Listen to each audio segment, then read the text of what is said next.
Assalamualaikum warahmatullahi wabarakatuh. Bismillahirrahmanirrahim. Alhamdulillahi rabbil alamin.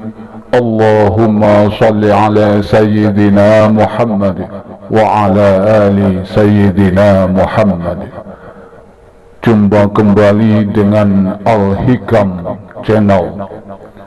Para sahabat dimanapun Anda berada yang selalu dimuliakan Allah Subhanahu wa Ta'ala, marilah kita sama-sama bersyukur atas kehadirat Allah Subhanahu wa Ta'ala karena telah melimpahkan segala rahmat, taufik, hidayah dan inayahnya. Ini adalah sesi kedua ngaji kebangsaan bersama Buya Said atau Profesor Dr. Kiai Haji Said Akil Sirot MA dari Cirebon.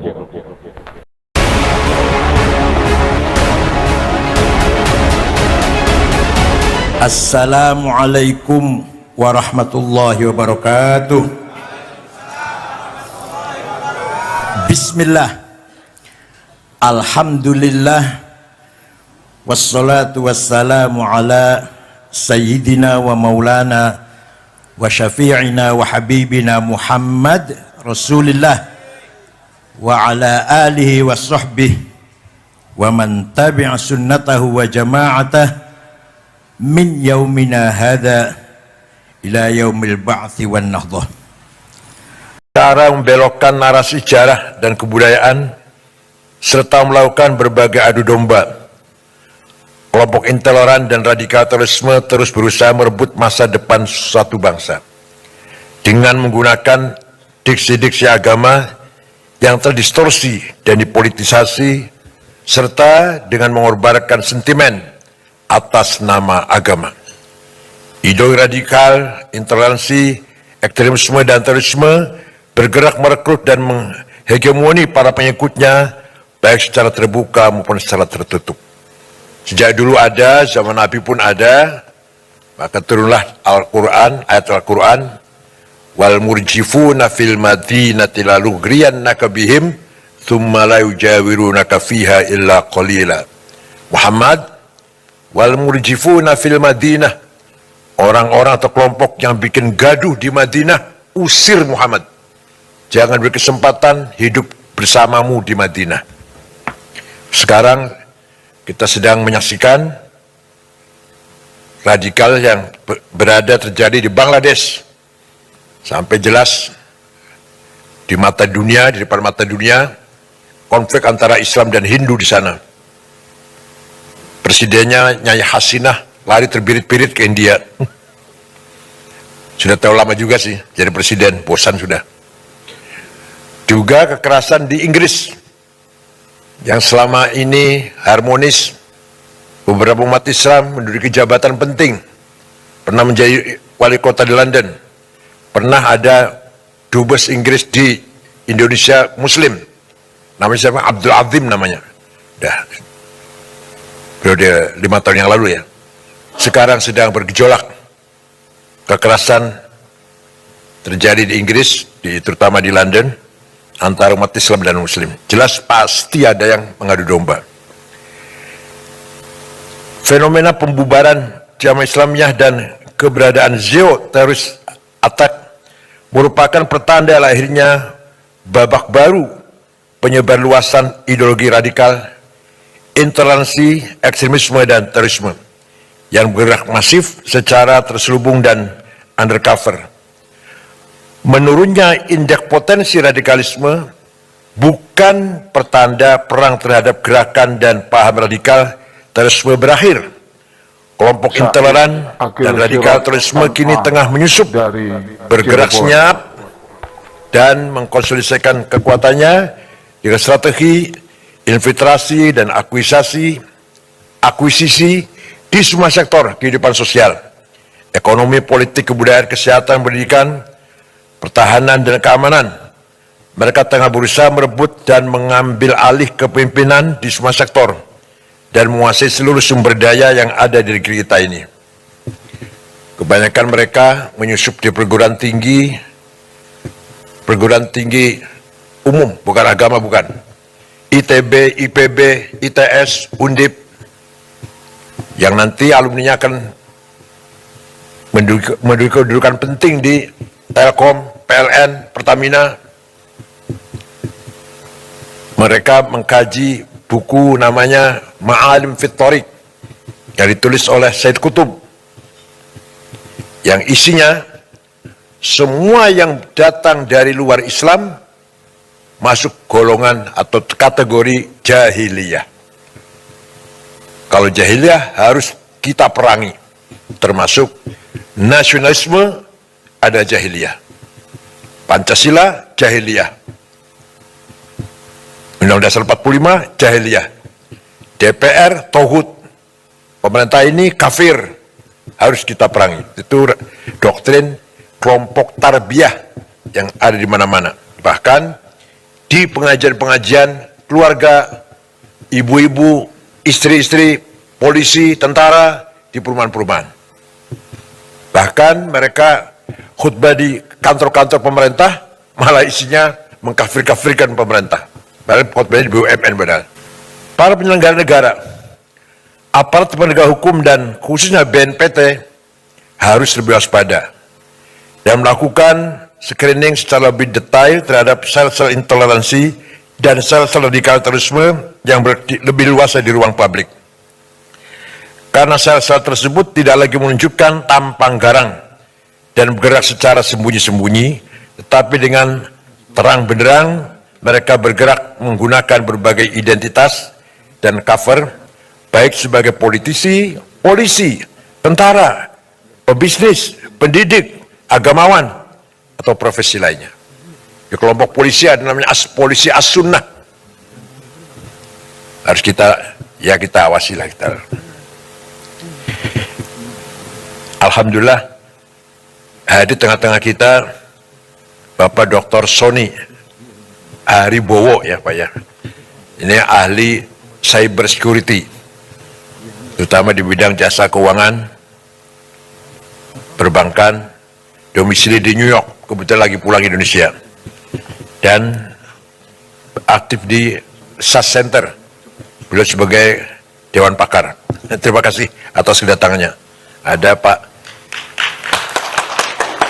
dari SAS Center, ada Pak Singgi, ada Pak Gus Gofur, Mas Pungki, satu lagi apa? Mas Pungki, Pak Dwi. Mas Pungki ini dulu wartawan. Apa sekarang masih wartawan juga?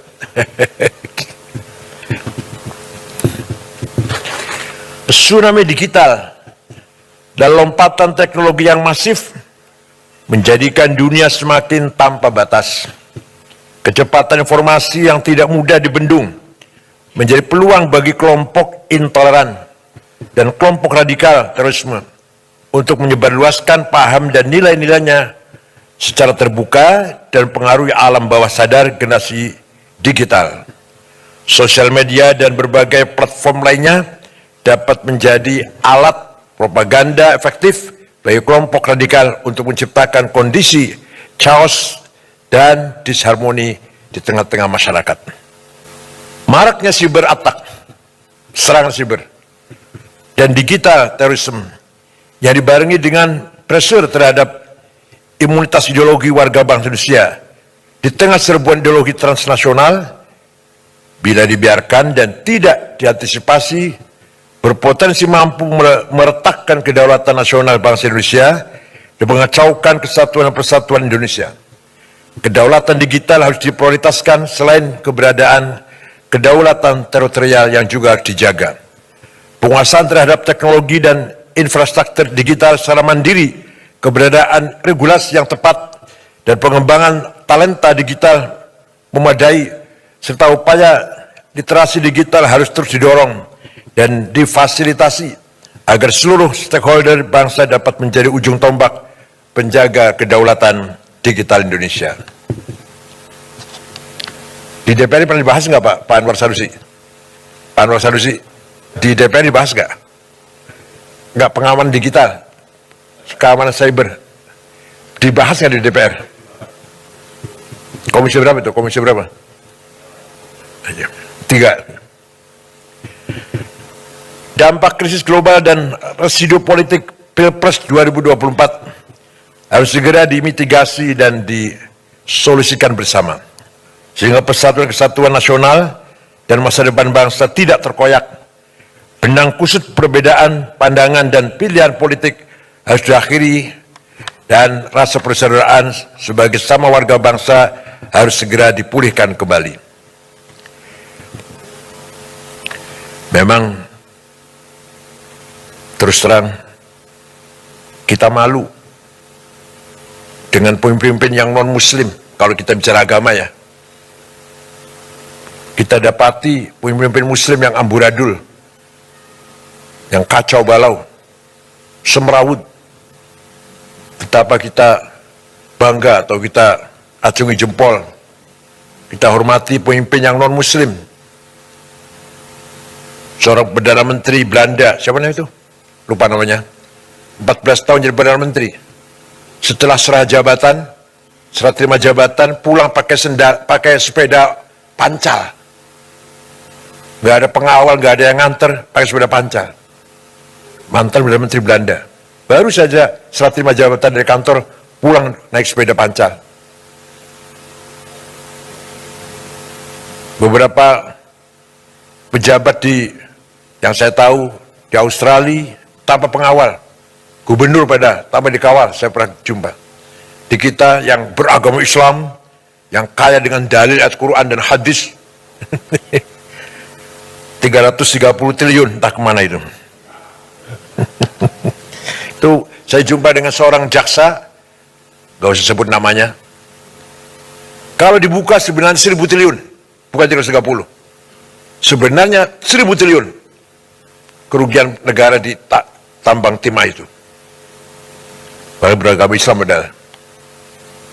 Arsenal jamaah lagi. Rumah-rumah ibadah, majelis ta'lim, dan pusat kegiatan keagamaan yang telah berhasil dikuasai oleh kelompok intoleran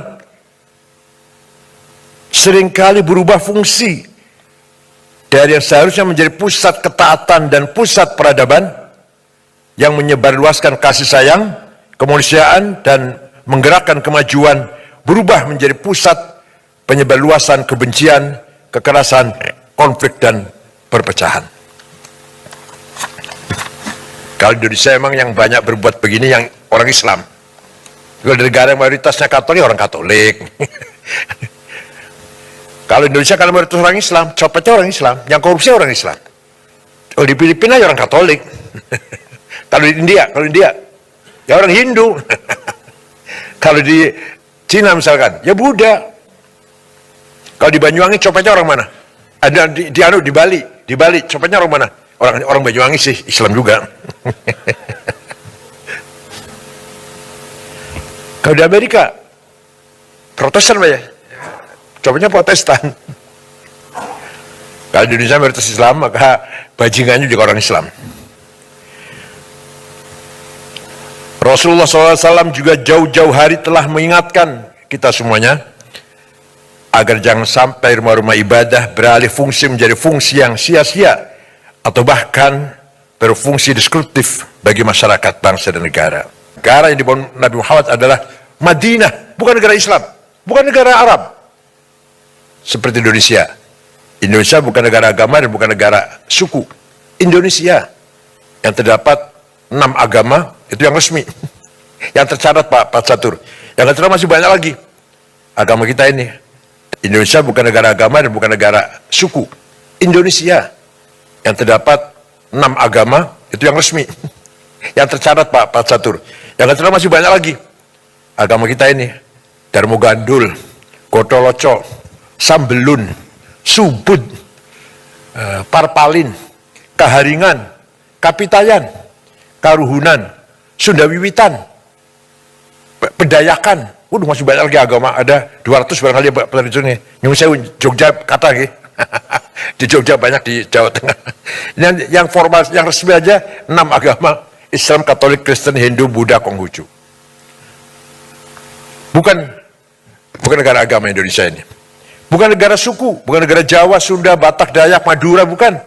Indonesia yang di dalamnya ratusan suku. Berapa? 400 ya? Lebih suku ya?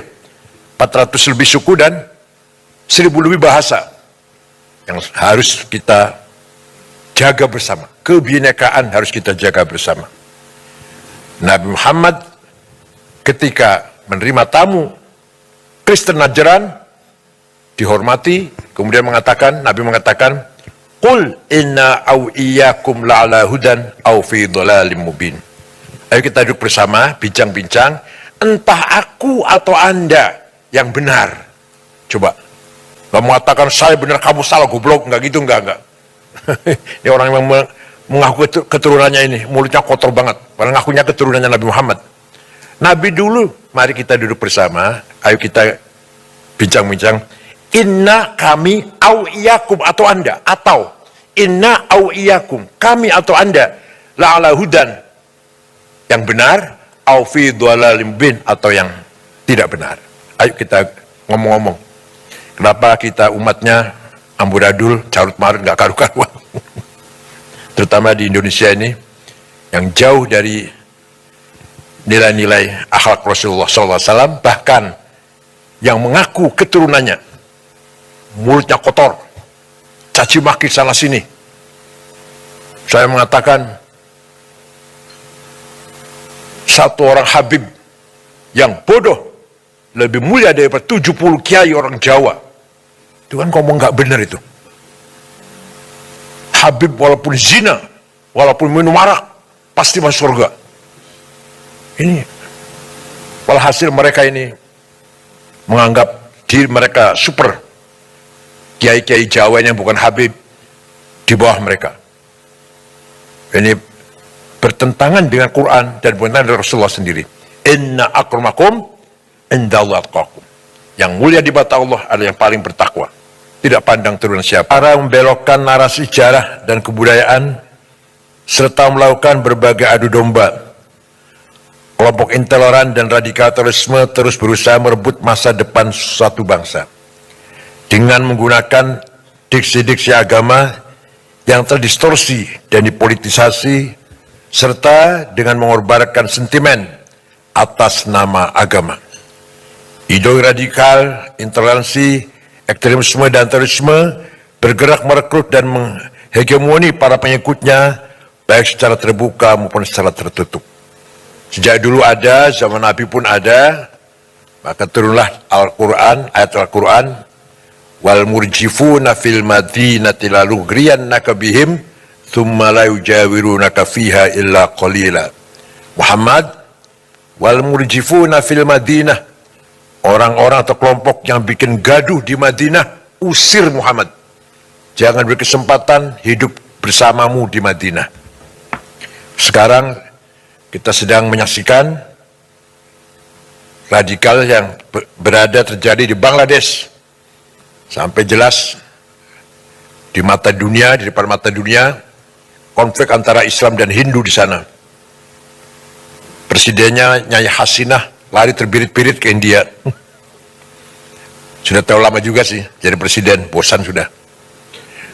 Juga kekerasan di Inggris yang selama ini harmonis, beberapa umat Islam menduduki jabatan penting, pernah menjadi wali kota di London, pernah ada dubes Inggris di Indonesia Muslim, namanya siapa? Abdul Azim namanya. Dah, periode 5 tahun yang lalu ya. Sekarang sedang bergejolak, kekerasan terjadi di Inggris, terutama di London, antara umat Islam dan Muslim. Jelas pasti ada yang mengadu domba. Fenomena pembubaran Jamaah Islamiyah dan keberadaan Zeo-Terrorist Attack merupakan pertanda lahirnya babak baru penyebar luasan ideologi radikal, intoleransi, ekstremisme, dan terorisme yang bergerak masif secara terselubung dan undercover. Menurunnya indeks potensi radikalisme bukan pertanda perang terhadap gerakan dan paham radikal terorisme berakhir. Kelompok intoleran dan radikal terorisme kini tengah menyusup, bergerak senyap, dan mengkonsolidasikan kekuatannya dengan strategi infiltrasi dan akuisasi akuisisi di semua sektor kehidupan sosial, ekonomi, politik, kebudayaan, kesehatan, pendidikan, pertahanan, dan keamanan. Mereka tengah berusaha merebut dan mengambil alih kepemimpinan di semua sektor dan menguasai seluruh sumber daya yang ada di negeri kita ini. Kebanyakan mereka menyusup di perguruan tinggi umum, bukan agama, bukan. ITB, IPB, ITS, Undip, yang nanti alumninya akan menduduki kedudukan penting di Telkom, PLN, Pertamina. Mereka mengkaji buku namanya Ma'alim fit Thoriq yang ditulis oleh Said Qutb, yang isinya semua yang datang dari luar Islam masuk golongan atau kategori jahiliyah. Kalau jahiliyah harus kita perangi, termasuk nasionalisme ada jahiliyah, Pancasila jahiliyah, Undang-Undang Dasar 45 jahiliyah, DPR tauhid, pemerintah ini kafir, harus kita perangi. Itu doktrin kelompok tarbiyah yang ada di mana-mana. Bahkan di pengajian-pengajian keluarga, ibu-ibu, istri-istri, polisi, tentara, di perumahan-perumahan. Bahkan mereka khutbah di kantor-kantor pemerintah, malah isinya mengkafir-kafirkan pemerintah. Padahal khutbahnya di BUMN padahal. Para penyelenggara negara, aparat penegak hukum dan khususnya BNPT harus lebih waspada dan melakukan screening secara lebih detail terhadap sel-sel intoleransi dan sel-sel radikal terorisme yang lebih luas di ruang publik. Karena sel-sel tersebut tidak lagi menunjukkan tampang garang dan bergerak secara sembunyi-sembunyi, tetapi dengan terang benderang mereka bergerak menggunakan berbagai identitas dan cover, baik sebagai politisi, polisi, tentara, pebisnis, pendidik, agamawan, atau profesi lainnya. Di kelompok polisi ada namanya polisi as-sunnah. Harus kita awasilah kita. Alhamdulillah, hadir di tengah-tengah kita Bapak Dr. Sony Haribowo, ya Pak ya. Ini ahli cyber security, terutama di bidang jasa keuangan, perbankan, domisili di New York, kebetulan lagi pulang Indonesia, dan aktif di SAS Center. Beliau sebagai Dewan Pakar. Terima kasih atas kedatangannya. Ada Pak dari SAS Center, ada Pak Singgi, ada Pak Gus Gofur, Mas Pungki, satu lagi apa Mas Pungki? Pak Dwi. Mas Pungki ini dulu wartawan, apa sekarang masih wartawan juga?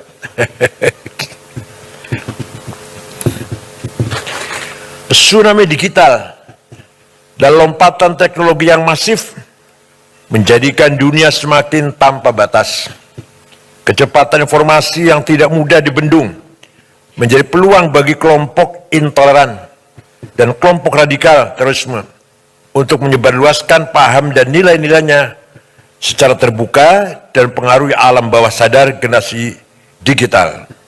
Sosial media dan berbagai platform lainnya dapat menjadi alat propaganda efektif bagi kelompok radikal untuk menciptakan kondisi chaos dan disharmoni di tengah-tengah masyarakat.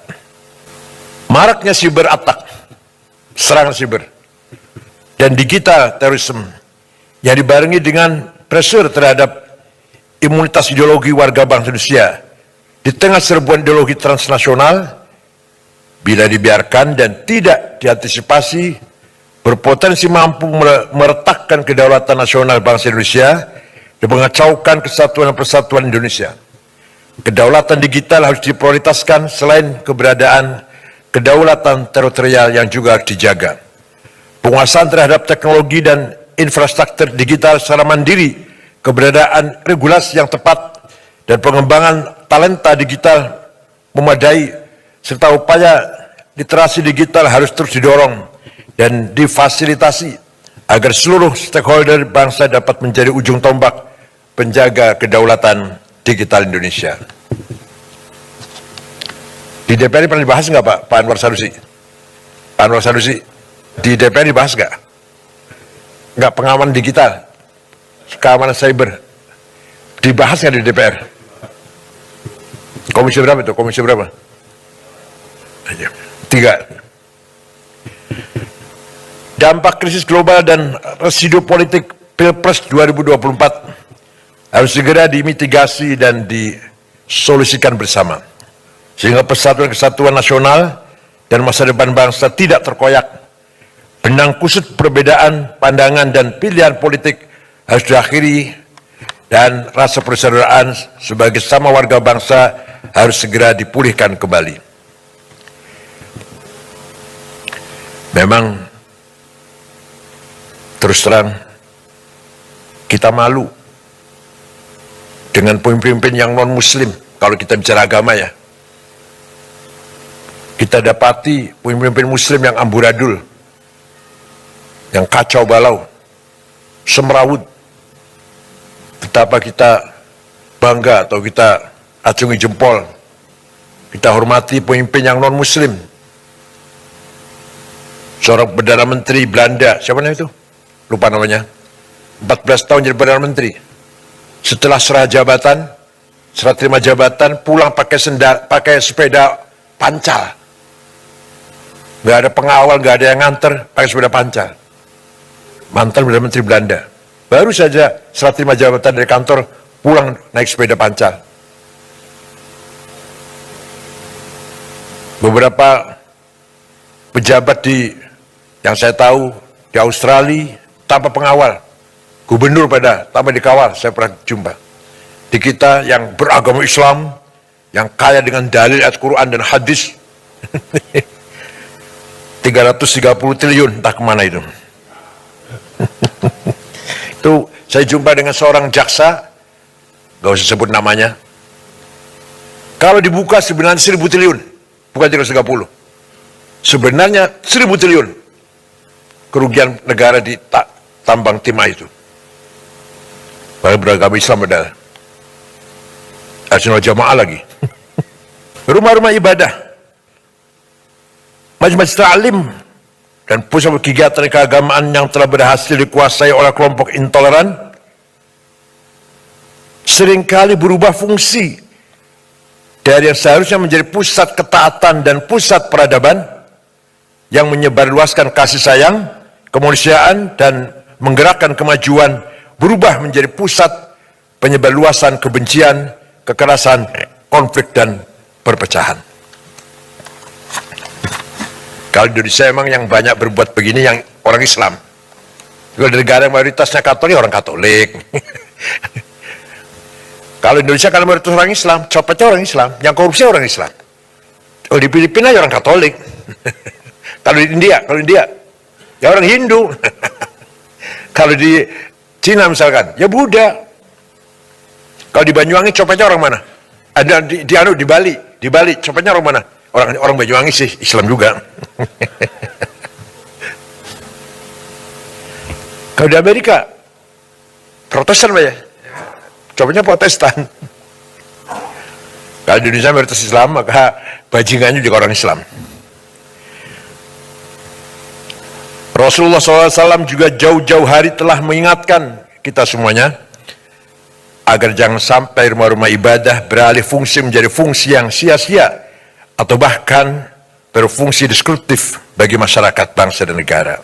Negara yang dibangun Nabi Muhammad adalah Madinah, bukan negara Islam, bukan negara Arab seperti Indonesia. Indonesia bukan negara agama dan bukan negara suku. Indonesia yang terdapat 6 agama, itu yang resmi, yang tercatat Pak Catur. Yang tercatat masih banyak lagi agama kita ini. Indonesia bukan negara agama dan bukan negara suku. Indonesia yang terdapat 6 agama, itu yang resmi, yang tercatat Pak Catur. Yang tercatat masih banyak lagi agama kita ini. Darmo Gandul, Gotoloco, Sambelun, Subud, Parpalin, Kaharingan, Kapitayan, Karuhunan, Sunda Wiwitan, Pedayakan, Waduh, masih banyak lagi agama, ada 200 barangkali pada di sini. Nyung Sewu, Jogja kata gitu. Di Jogja banyak, di Jawa Tengah. Yang formal, yang resmi aja 6 agama: Islam, Katolik, Kristen, Hindu, Buddha, Konghucu. Bukan negara agama Indonesia ini.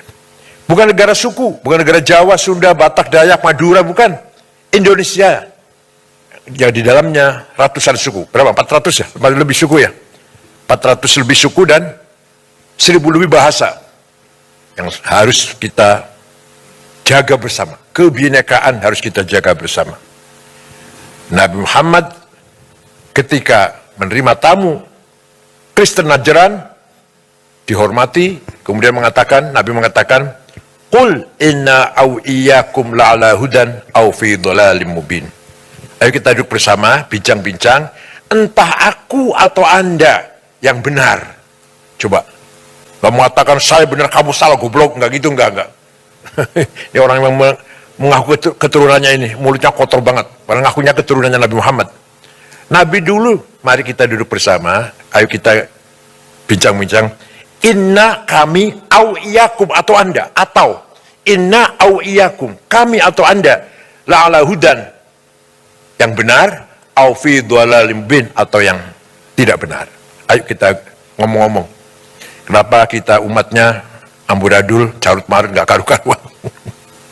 Terutama di Indonesia ini yang jauh dari nilai-nilai akhlak Rasulullah SAW, bahkan yang mengaku keturunannya mulutnya kotor, caci maki sana sini. Saya mengatakan satu orang Habib yang bodoh lebih mulia daripada 70 kiai orang Jawa.